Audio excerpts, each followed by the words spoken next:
levar, a vida leva eu. Será que não seria mais adequado cantar: a vida deixe-me levá-la, a vida leva-a eu?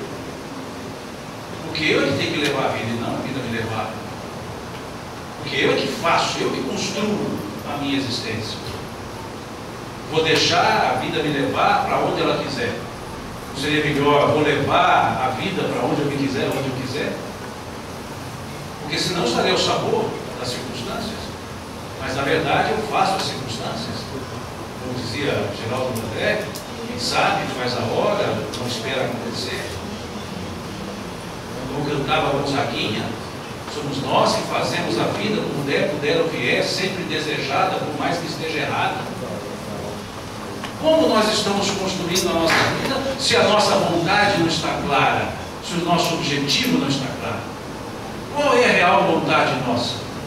Qual a nossa vontade ao constituir uma família, ao buscar um trabalho profissional, escolher uma profissão, ao escolher uma forma de pensamento existencial religioso? Qual a vontade ao escolher domingo de manhã estar aqui sentado nesses bancos confortáveis? Qual vontade eu tenho para seguir com a minha vida, que é imortal, porque eu não morro? O corpo muda, graças a Deus, para ver se eu vou melhorando a fachada, já que o interior depende mais de mim do que a fachada. Questão 614 do Livro dos Espíritos. O que se entende por lei natural é a lei de Deus, única e verdadeira para a felicidade do homem. Ela lhe indica o que deve fazer e o que não deve fazer. E ele, o homem, não é infeliz senão quando dela se afasta. Se a minha vontade é entender isso aqui, eu não vou ser infeliz, porque eu não vou me afastar da lei de Deus. Quando eu tenho infelicidade, negação, quando eu nego a felicidade, quando não dou atenção à minha consciência, à lei de Deus. E olha que interessante, a lei de Deus, veja, a lei natural, é a lei de Deus, que é única e é verdadeira, e foi feita para a felicidade. Deus é eterno, suas leis são eternas. Deus é imutável, suas leis são imutáveis. Se suas leis são imutáveis, os objetivos das suas leis são imutáveis. Se o objetivo da lei de Deus é a felicidade nunca acaba. Então nunca eu posso dizer que eu não sou feliz, porque simplesmente ela não acaba. E se ela não acaba, eu sempre a terei. O que eu posso fazer é sentir-me infeliz, negando a felicidade, afastando-me da lei de Deus. Em Araxá, em plural, lá da Casa do Caminho, Terezinha Flores, Alexandre, autor de algumas músicas, uma das suas letras, ele diz: felicidade é mudança interior, consciência tranquila, paz e amor. Veja, consciência tranquila. É porque nós confundimos felicidade com alegria, infelicidade com tristeza. Tristeza e alegria são estados temporários que se alternam e não convivem. Ninguém fica alegremente triste e tristemente alegre. Ou é alegre, ou está alegre, ou está triste. Mas nunca deixa de ser feliz. Eu sou feliz e estou triste. Eu sou feliz e estou alegre. Porque a felicidade é da lei de Deus. E a lei de Deus é eterna. A felicidade é eterna. Até por um exercício filológico, tudo que tem contrário acaba, porque aparece o contrário. E qual é o contrário de felicidade? É contrário de alegria e tristeza. Infelicidade não é contrário, é negação. Então não tem contrário. Se não tem contrário, não acaba. Porque não tem nada que esteja no lugar. Qual é o contrário de vida? Contrário de vida? Como é que fica nascimento? Morte é contrário de nascimento. Nascer, morrer. Nascimento, morte. Morte não é contrário de vida. Se morte não é contrário de vida, quando que a vida acaba? Nunca, porque não tem contrário. Se não tem contrário, nada vai aparecer no lugar. Então vida não acaba, vida é perene. Se vida não acaba e felicidade não acaba, felicidade é a tônica da vida. E por que estão reclamando ainda de viver? É porque não vivemos esses tipos. Não temos a dimensão real que é vida, que não se acaba, que Deus nos deu, diz Jesus, em abundância.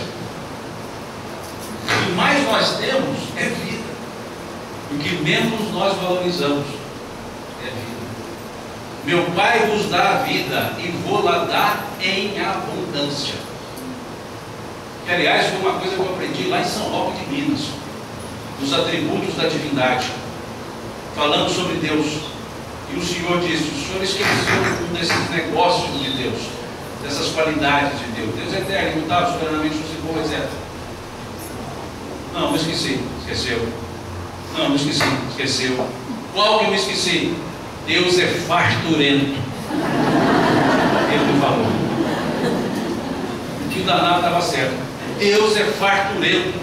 Nos dá a vida em abundância, em fartura, e nós não percebemos, porque não temos olhos de ver nem ouvidos de ouvir. Veja que coisa bonita que nós vamos. Seguindo, livre-arbítrio, só duas. Livre-arbítrio, outra potência da alma. Veja como Jesus convidava as pessoas a estarem com Ele. Aquele que quiser vir após mim. Ele não obriga ninguém a segui-lo. Deixa a liberdade de escolha, é uma opção nossa. Aquele que quiser vir após mim. E aí dá umas condições. Renuncie-se a si mesmo, pega a sua cruz a cada dia e me siga. Mas é se quiser. Porque nós temos a liberdade de escolha. Nós escolhemos o gênero de vida material, o gênero de provas. Nós escolhemos as posturas, as atitudes. São escolhas nossas. É uma liberdade de escolha. Questão 844 do Livro dos Espíritos. O homem goza do livre-arbítrio desde o seu nascimento. Veja que está chamando a atenção agora para a vida material. Há liberdade de agir desde que haja liberdade de fazer. Nos primeiros tempos da vida, a liberdade é quase nula. Ela se desenvolve e muda de objeto com as faculdades. A criança, tendo pensamentos relacionados com as suas necessidades de sua idade, aplica seu livre-arbítrio às coisas que lhe são necessárias. Aqui ele se refere à vida material. Mas nós podemos dar um passo e perceber também que nós temos a liberdade de agir quando temos a liberdade de agir quando temos a liberdade de escolha. Liberdade de fazer ou não fazer qualquer coisa. E nos primeiros tempos da nossa vida de consciência, essa liberdade era menor, porque justamente não temos consciência das escolhas. É o que Emmanuel nos traz na questão 133 do livro Consolador. Há determinismo e livre-arbítrio ao mesmo tempo na existência humana? E eles respondem: determinismo e livre-arbítrio, ele responde, coexistem na vida, entrosando-se na estrada dos destinos para a elevação e redenção dos homens. O primeiro, determinismo, é absoluto nas mais baixas camadas evolutivas, e o segundo amplia-se com os valores da educação e da experiência. Veja que interessante, nas camadas menos evoluídas, determinismo. À medida que vamos evoluindo, capacidade de escolha, livre-arbítrio. Imaginemos nessa estrutura gráfica a lei de Deus, o estágio evolutivo. Quanto menos evoluído, mais coercitiva é a lei de Deus. Quanto mais evoluído, menos coercitiva. Mais distante, mais amplo é o meu campo de escolha. Quanto menos evoluído, menor é o meu campo de escolha. Quanto mais evoluído, maior é o meu campo de escolha. A quem mais foi dado, mais lhe será pedido. Porque imaginemos aqui, para eu transgredir a lei, eu tenho uma liberdade para chegar até aqui. O o caminho de volta é longo até chegar aqui, para eu continuar evoluindo. Veja que interessante. Aquele que tem lhe será dado, aquele que não tem, até o pouco que tem lhe será tirado. Verdade escolha. Então, enquanto nós temos a evolução, a lei vai agindo em nosso favor, os automatismos da lei. E aí vamos evoluindo, cada vez mais vai ampliando o nosso campo de livre-arbítrio. Livre-arbítrio e determinismo coexistem nas mais baixas camadas evolutivas do determinismo. À medida que o espírito evolui, o livre-arbítrio se amplia. Não é isso que o irmão respondeu? Então, assim é a nossa condição. Escolho menos, escolho mais. A criança na escola, a criancinha, tem hora de chegar e hora de sair. O adulto na faculdade chega a hora que quer, sai a hora que quer. E responde por isso. Com aquela frase clara dos professores: se vira. E deveria ser nos viraremos. Então essa é a ideia do livre-arbítrio, essa liberdade que nós temos. Questões 258, 259, 260, 261, 262 do Livro dos Espíritos, que nos fala da escolha das provas, que nós escolhemos o gênero de provas pelas quais gostaríamos de passar, que escolhemos não os detalhes, mas os gêneros, e que mesmo na encarnação temos a opção de mudar através de novas escolhas. Questão 858 do Livro dos Espíritos. Podemos fazer alternância, mudança desde a vida material. Então isso é uma potência, mas precisamos saber usá-la. Com uma estrutura de consciência mais bem desenvolvida, para que eu possa saber dar bom uso ao meu livre-arbítrio. Para que eu não me comprometa negativamente com o mau uso dessa potência, a liberdade de escolha, a liberdade de ação. E o amor. Uma outra potência da alma. Nos fala do apóstolo, nos fala do evangelista: ouviste o que foi dito, amarás o teu próximo e aborrecerás o teu inimigo. Isso Jesus dizendo. Ouviste, passado, lá atrás. Amarás o teu próximo. Que ouviste, não ouviste, não. Ouviste o que foi dito, amarás o teu próximo e aborrecerás o teu inimigo. E aí ele acrescenta: eu, porém, vos digo, amai os vossos inimigos, bendizei os que vos maldizem, fazei o bem aos que vos odeiam, e orai pelos que vos perseguem e vos caluniam. Ele vai explicar por que é isso aqui: para que sejais chamados filhos do vosso Pai que está nos céus. Mas vejam, eu, porém, vos digo, amai os vossos inimigos. Veja, o próximo, o amigão, amarás, futuro. O inimigo, amai, imperativo afirmativo. Veja que forma diferente é essa. O próximo é futuro, quando der eu vou amando. Mas o inimigo é obrigado, imperativo afirmativo. Por que eu sou obrigado a amar o inimigo? Por que o próximo eu não sou obrigado, mas o inimigo eu sou obrigado? O imperativo afirmativo é quando exercemos uma ordem, damos uma ordem, ou fazemos um pedido tão forte que acaba sendo uma ordem. Por que o inimigo é obrigado a amar? E o amigo, o próximo, está lá, amarás. Porque veja, ele usou aqui eu porém vos digo. Eu porém vos digo, diz ele. Ou seja, ele está mudando isso aqui. E ele muda o quê? Do amarás ao próximo? Não, ele muda o aborrecerás ao inimigo. A mudança que ele faz aqui é não aborrecer o inimigo. O amar ao próximo ele deixa. O amarás ao próximo. Eu porém vos digo, amai os vossos inimigos. Então ele mudou isso aqui. Por que eu sou obrigado a amar o inimigo? Alguém aqui é inimigo do Epaminondas José da Silva Antunes? Eu falei rápido.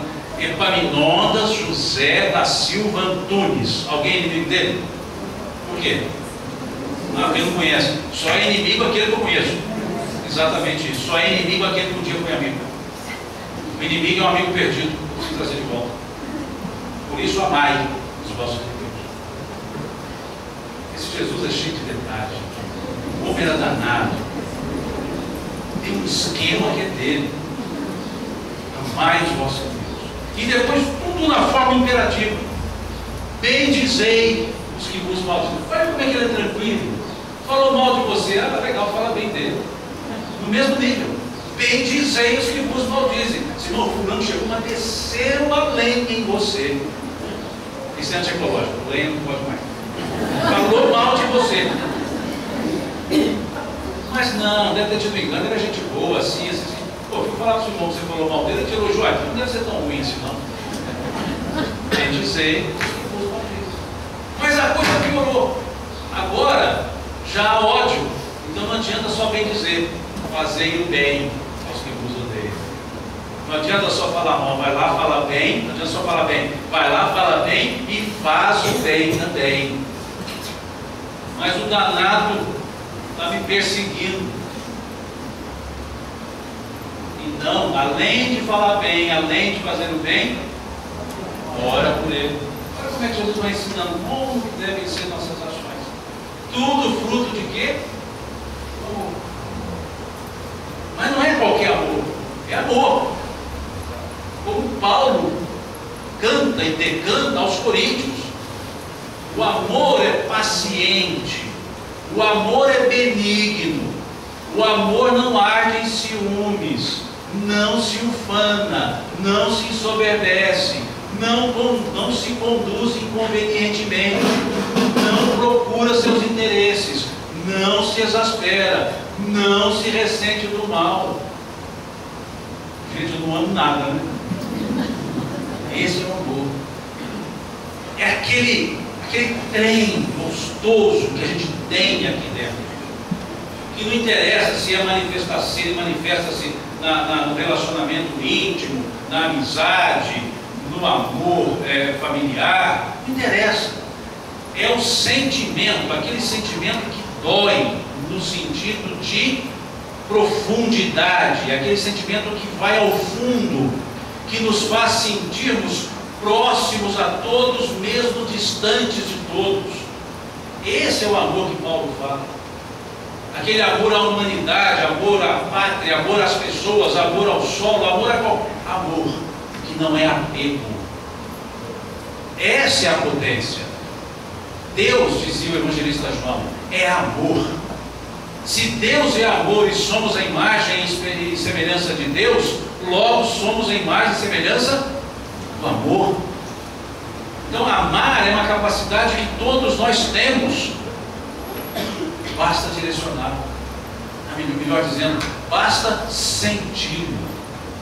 Porque o verbo amar, na nossa estrutura gramatical egoísta, ele é dito que é um verbo transitivo. O que é transitivo? Precisa de complemento, você não pode conjugá-lo sem nada, senão ele não diz nada. Eu amo, a pergunta é, a quem? Quem ama alguém?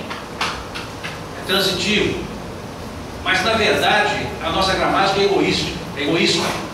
Porque na verdade, quem ama não ama alguém. Quem ama, ama. É apenas o sentimento. A quem é a circunstância, quem aparecer.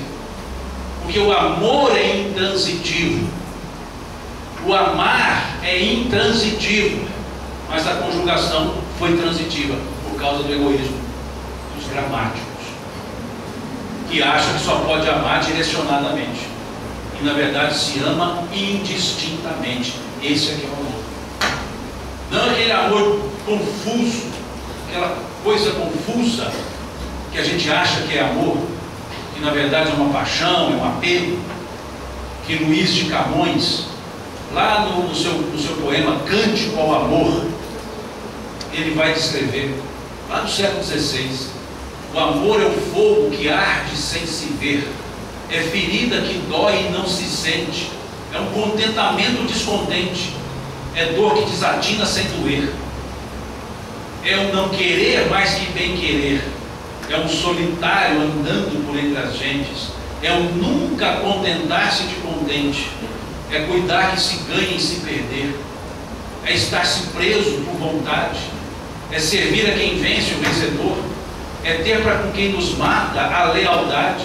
Como pode o amor causar no corações dos homens amizade, se tão contrário a si é o mesmo amor? Qualquer semelhança com a música Monte Castelo não é mera coincidência. Ctrl+C, Ctrl+V do Renato Russo, que é um mestre nesse aspecto. Nesse aspecto. Por quê? Porque ele juntou os dois tipos de amores. O amor-sentimento que Paulo decantou e o amor-sensação que Camões decantou. E quis dizer, olha, eles se confundem. Por isso ele colocou os dois numa letra só, sem fazer muito trabalho, Ctrl+C, Ctrl+V. E deu um título paradoxal a essa letra. Chamou-a de Monte Castelo, em alusão à batalha do Brasil na Segunda Guerra Mundial, que um país pacífico foi agir com violência. Então ele foi mostrar um paradoxo. E aí traz, ainda que eu falasse a língua dos homens e dos anjos, sem amor eu nada seria, dizia. Depois ele traz as falas de Camões e vai encerrando com as falas de Paulo. Estou acordado e todos dormem, agora vejo em parte, mas veremos face a face. É o que Paulo escrevia na sua carta. É só o amor que conhece o que é verdade. Dizer, essa maestria, nesse sentido de juntar as duas coisas, para dizer, se nós não discernirmos o amor, viveremos na paixão, e não no sentimento potencial que trazemos todos, que é amar indistintamente. Questão 886. Qual o verdadeiro sentido da palavra caridade, como a entendia Jesus? Caridade é uma palavra que vem de caritas, que vem de caritatis, que significa amor. Quando falo caridade, não me refiro a donativos. Caridade é sentimento. É a outra forma de falar amor. Por isso vocês encontrarão a carta de Paulo no capítulo 13, a primeira carta aos Coríntios, ora traduzida amor, ora traduzida caridade. Kardec a traduz como caridade, porque não está se referindo à esmola, está se referindo a sentimento colocado nas doações. Por isso que Paulo dizia, ainda que eu doasse todos os meus bens, se não tivesse caridade eu nada faria. Ou seja, se eu não tivesse amor, sentimento. Então, em outras palavras, qual é a verdadeira definição da palavra caridade, da palavra amor? Tal qual entendia Jesus, não é uma definição qualquer, da forma que Jesus entendia. Benevolência para com todos, indulgência para com as imperfeições alheias, perdão das ofensas. Simples, não é? Tão simples. 3 coisinhas só. É um bip. Bip, benevolência, indulgência, perdão. Fica bipando. Toda hora bipando. Para poder falar, hoje, você ama? Amo. É benevolência para com todos? É, mais ou menos. Indulgência para com as perfeições da lei? Depende da imperfeição. Perdão das ofensas? Depende da intensidade. Então, não estou entendendo essa potência da alma chamada amor. Esse amor que é benigno, que não suflama.